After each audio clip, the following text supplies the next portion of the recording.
I'm joined here with Eddie Hearn, Matchroom Motor, to talk about tomorrow night's show. Eddie, first thing I want to talk to you about is the disappointment with the Kiki Martinez fight not happening. Is this like a promoter's nightmare when something like this falls through?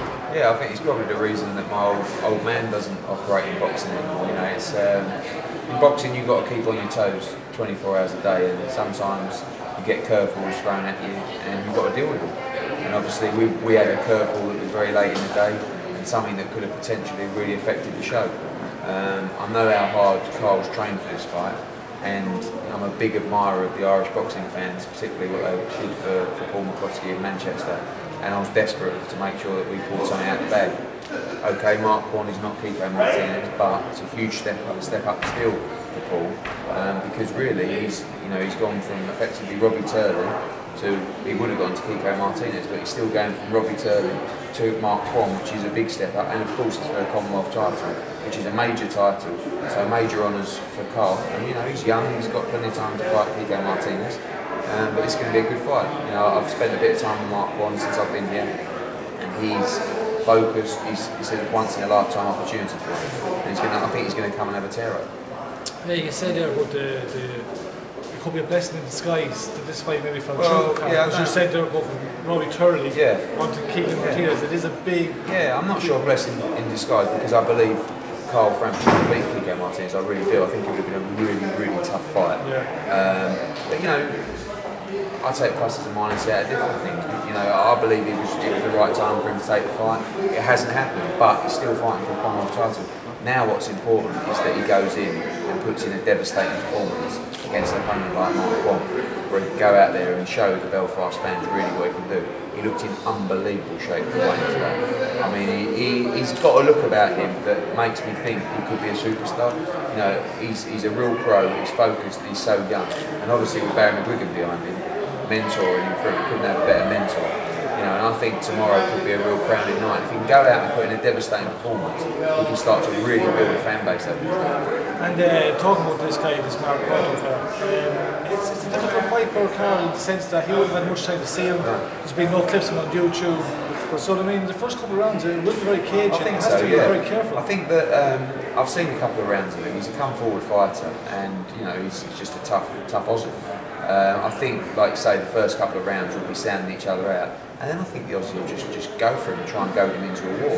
And Frampton doesn't mind a war, does he? You know, I actually think it's going to be a much better fight than people think that. But you know, and I can see Frampton hurting him with you know, some kind of late stoppage in that fight. Was it difficult to get an opponent for him? Really difficult. Yeah, you know, we had to speak to Jason Booth. He thankfully gave up his Commonwealth title for us, which we thank him for. And then we go into the rankings and we look around, and you know, no disrespect to Kenyans or South African fighters, but I want to bring someone in who's going to come and have a real tear up, not someone who's going to come and survive. Yeah, and you know, sometimes that means you've got to pay a little bit more for the opponent. Yeah. But I don't mind that, because you've got to give the fans value for money. If you don't, you know, they're not going to be happy. And I think that Quan will do himself justice. And you know, don't overlook him, because mentally now for Frampton, he's overcome. You know, he's been gearing up for Kiko Martinez. Now he's gearing up for an unknown. Yeah. So, but I think that's what I've been most pleased with Carl, was his level-headedness throughout this whole situation. And I said to him, I texted him, you know, on Sunday. I said, look, we're nearly there. I said, just be patient, hang in there. And he replied, I know you've got it under control. I couldn't be in better hands. I'll leave it to you. And that's all you can ever want. If they believe in you that you're gonna deliver, and you know, it's good stuff. Moving on to the main event. In my opinion, I've said it all along all this week, I think this fight is being it hasn't been promoted enough, not by you. I mean by like Sky, by papers. This is such a 50-50 fight. And it's on a world level as well. Like, you just can't really call it. I mean, you see them there the way today, two of them are in fantastic condition. What do you think of it yourself in the fight? I think, like you say, it's a 50-50 fight, and I mean, I believe Paul McCloskey's going to win, as everyone close to him will. Everyone close to Brady's Prescott believes Brady's Prescott's going to win. That's what happens in fight camps. You know, we've sold over 5,000 tickets. It's going to be a great atmosphere there tomorrow. And it's an eliminator for the world title, and it really is an eliminator. The person who loses is eliminated from the world title, basically. They're not going to get a world title shot. Whoever loses tomorrow, and maybe in the future, but whoever loses tomorrow will not get a world title shot. The winner will, and that is huge amounts to fight for, and it's a fascinating fight. Some people say McCloskey should outpoint Prescott. Some people say Prescott might be too strong for him and punch too hard. And it's a fascinating fight, whatever happens. And Prescott's got dynamite in both hands. He's got the ability to end a fight at any time. And Paul's got to be on his game. He's smart, Paul. I don't think he'll be going into a war like Prescott's trying to do. But it's a great fight. It's the kind of fights we're trying to make at the moment. Because as a punter, you need to go to an arena or to a fight really not knowing the result. Exactly, yeah. With the Mark Kwan fight, Carl was a huge favourite in that fight. With the Martinez fight, again, you don't know the result. And the same thing with Prescott and McCloskey. You go to that fight, really, you may have your little favourite who you think's going to win it, and the odds show that. I think 4-6, 7-4, something like that. So that's what you got. That's value for money. Going and having no idea really what's going to happen. That's what boxing supposed to be. Exactly. Then tell us then a bit about McCloskey. Do you think if he was to win it, is there any chance he could get a rematch with Amir Khan? Is it realistic? I don't really think so. To be honest with you,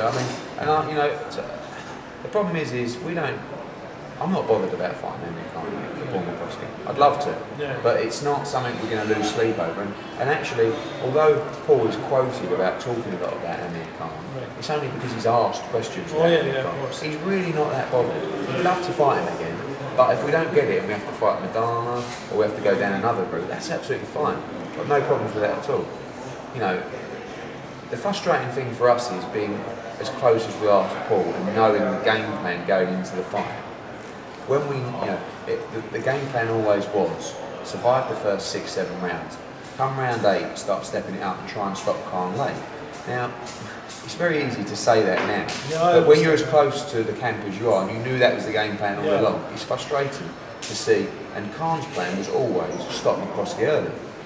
So his plan effectively didn't work. I know he won every round, but have you never seen a fighter come from behind or not? And he may not have. Paul McCloskey may have lost in a a landslide points victory, but we didn't get a chance to see if his plan would work. That's the frustrating thing, But we can go over that again and again. The fight should never have been stopped. Why is the referee calling the doctor into the ring, and why is he getting the doctor from Khan's corner, not McCloskey's corner? Why didn't he take him back to his corner? Why didn't he let him have the time at the end of the round? And sometimes you don't get the answers, but it's just. If we spend our whole life going over that situation and regretting things, we'll never be able to move forward. So this is the fight that I thought we could make to get Paul McCloskey a world title fight as quickly as possible, and that's all I care about. And there's other fights out there we could have made, but none that make the same kind of noise as this. And that's what's important, because it's all very well fighting for an eliminator, but if the fight means nothing and the profile of the fight means nothing, then no one's going to stand up and listen. As you said yourself, genius promotion on your side. When Amir Khan fought to go out and fight some of the guys that I fought, and you decided to go and get the only guy that beat him. He said, go and beat the guys that I've beat, and I'll fight you. Well, what if we go and beat the guy who beat you? And then he just beat him. He absolutely knocked him clean out in 50 seconds, But listen, I knew, sitting in that press conference, when he said that, the first thing, as he said it to us, the first thing that came in my mind was Brady's press conference. And it took me months to seal the deal. It really did, because they're waiting for a shot and you can't. That's all they want. And Amir has said if he wins this fight tomorrow night, he looks like he's going to guarantee that.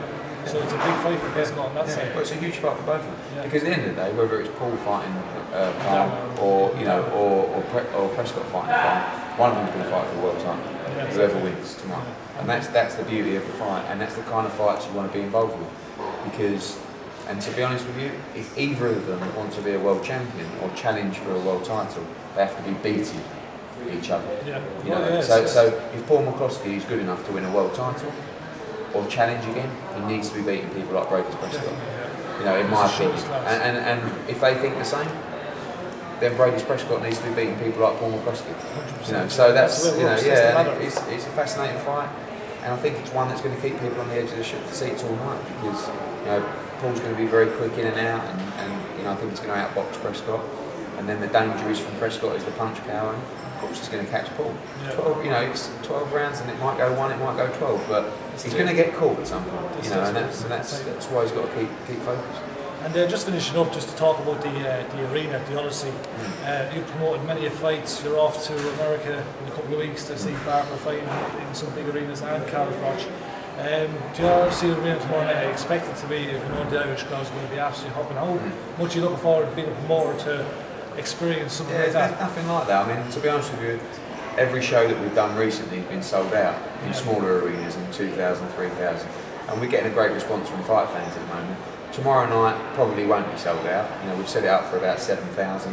We'll have probably six early sixes in there, but you know, it will look full up and it will sound full up. And I'm really looking forward to the reception that both Frampton and McCloskey will get, because it's a special kind of feeling, a special kind of atmosphere when, you know, everyone from the same country is cheering on their boy to go into battle. You know, and you can't buy moments like that.